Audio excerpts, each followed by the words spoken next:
Alright, so this is my Traxxas Rustler, and today I'm going to be giving you a complete overview of all the parts I've put on this truck since I bought it, and which parts I like and don't like, and which companies to stay away from, and which ones are good. And then I'll also tell you about all the other accessories I've bought for my truck. So I'm going to jump right into it here, and starting from the front of the vehicle, you'll see I have an RPM bumper. If you don't already know, these bumpers are absolutely necessary for the Rustler, because the Rustler it doesn't really come with a bumper. I think it's called a skid plate. It's like that long and just kind of comes up here to protect the front of the truck. Honestly, it doesn't really protect it that much. Whereas the RPM bumpers are awesome because they're super flexible. A lot of people might be tempted to go with an aluminum bumper because they look cool, but the thing is aluminum bumpers don't flex at all, so if you're in a crash, it'll transfer all the force of the impact back into your truck, and you don't want that, whereas this bumper will actually absorb the impact. So this is a must-have part for any Rustler owner. Then I have RPM A-arms here. These are virtually indestructible, and some people say they're even stronger than aluminum A-arms, and they prefer them to aluminum. I personally do. And I have an STRC bulkhead here. These aluminum bulkheads are great. They prevent the pins here from bending, and just they really up the strength of the front of your truck. And STRC aluminum bulkheads are probably the best bulkheads you're going to get for the price. FLM makes awesome bulkheads, but they're a little more pricey. And then out here I have Traxxas casters. These are great. I used to have STRC casters, and the only problem with them, they were great, made of pretty good quality aluminum, but the holes that the pins went through in the caster were too big, so the caster really rattled around quite a bit. Whereas in these Traxxas ones, the holes are a lot smaller and fit the pin a lot better. So yeah, it's much better. They rattle around like half as much. And then let's see, I think that's about it. Actually, out here I have RPM carriers. They're pretty good. Aluminum carriers are just as good, but I mean, these are a lot cheaper and I haven't broken one yet. And then as for turnbuckles, I'm just running the stock turnbuckles. If I ever have a problem with bending turnbuckles, which I haven't really yet, I'm going to go with Lunsford racing turnbuckles. They're made out of titanium, which is the strongest metal for its weight. And see, that's it. I just use a stock shock tower. Stock shocks, again, if these break, I think I'm going to go with big bore shocks. They're by far the best shocks for the price you can get for the Traxxas Rustler. And then back here I have an RPM shock tower. I got this mainly because I like the look of them better. They're a lot smoother and just have nicer lines to them. Not that it really matters that much though. And then I have big bore shocks back here because I did have a big problem with bending shock shafts. I bent quite a few of those before I finally got big bores and haven't bent one yet. And have been in some pretty big crashes and jumps and stuff. And then back here I have also, just like up front, RPM A-arms. They're great. The only thing some people complain is they don't have any toe-in. So if you want toe-in, you can always see if... I'm pretty sure these slash rear A-arms will work, and they have a couple degrees of toe-in, so you can look into those if you like the toe-in, but I don't really care. So yeah, big bores, RPM shock tower, RPM A-arms, and then I have RPM carriers right here. They're great. I broke one of these one time, but I sent it in and got a new one for free. RPM's warranty is pretty good. Again, stock turnbuckles back here. Then I have 32 pitch gears. These are basically, the only difference between these and the 48 pitch, which are stock with the Rustler, is that these teeth, if I could just go up close there, you can see are a lot beefier than the stock teeth of the gears that come with the Rustler, so it just makes your whole spur gear and pinion gear a lot stronger and more durable, and you can actually run without a gear cover without having any major concerns of destroying your gears. And then if you're wondering what this is just some neat kind of tubing I put over the wires that go from my ESC to my motor. It's absolutely not necessary, but I just had some left over from another project, so I thought I'd stick it on my Rustler. And then over here I have a 2.4 Tower Hobbies transmitter and receiver combo. It's about $70, and I'd say it's by far the best transmitter and a receiver combo for the price.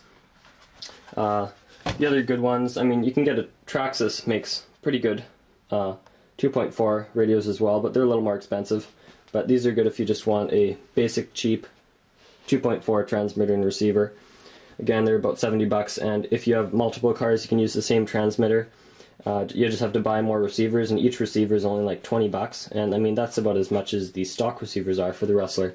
And then up here I have an eSky EK20704 gyro.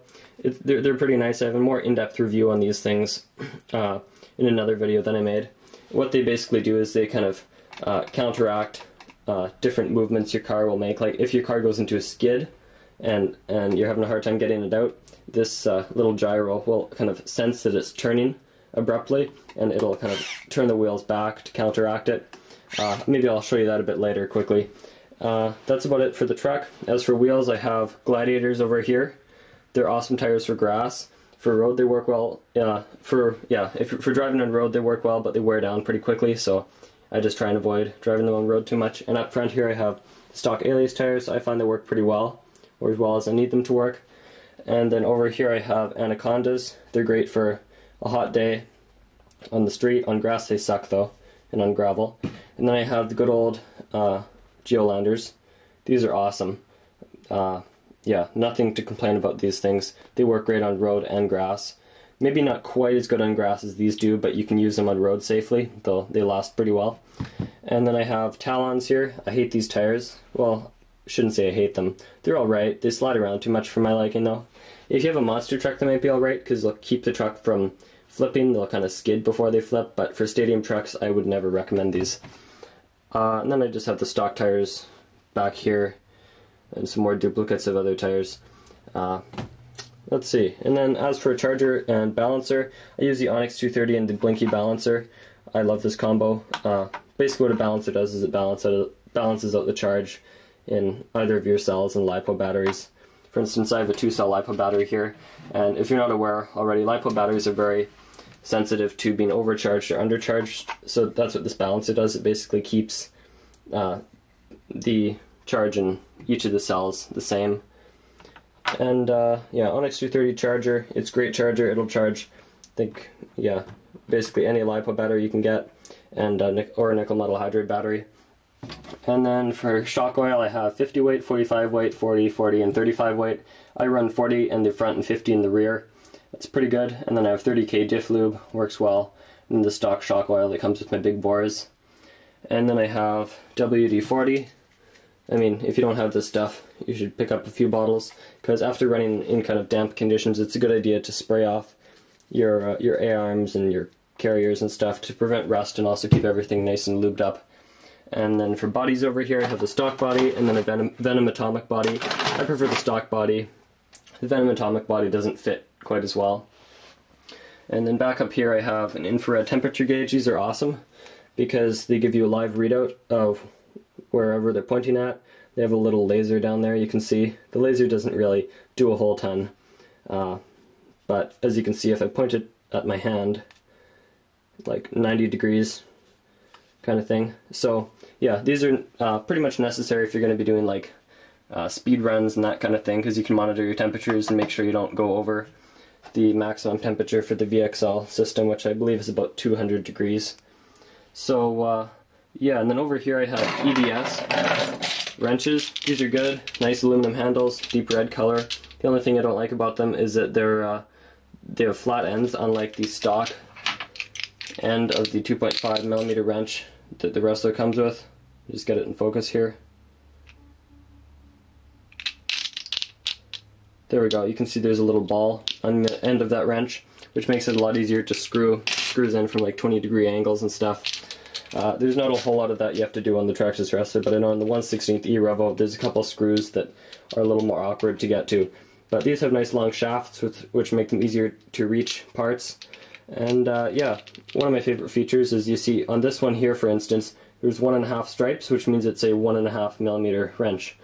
So yeah, they're nice. You can get them for like, I think I got all these for about 30 bucks off eBay, which is pretty good. Can't really beat that. And then down here, you'll notice I have a Duratrax Car Stand. I do highly recommend these stands. I'll just take my truck off of it for a second.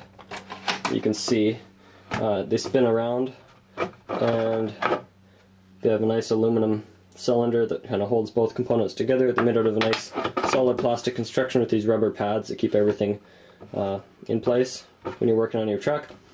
And yeah, so I'd recommend these, and they do collapse down to a nice small size for traveling with. I'll just put my truck back up here. Yeah, I think that's basically it. If you have any questions about my truck or what parts you should get, just feel free to send me a PM. It's better you send me a PM because I don't necessarily answer all of my comments, but I'm pretty knowledgeable as far as these trucks go. So yeah, if you're kind of hesitant as to whether to buy a certain part or not, you can just send me a PM and I'll tell you whether it's a good part to buy or whether there's a better part out there. So yeah, that's about it, and thanks for watching.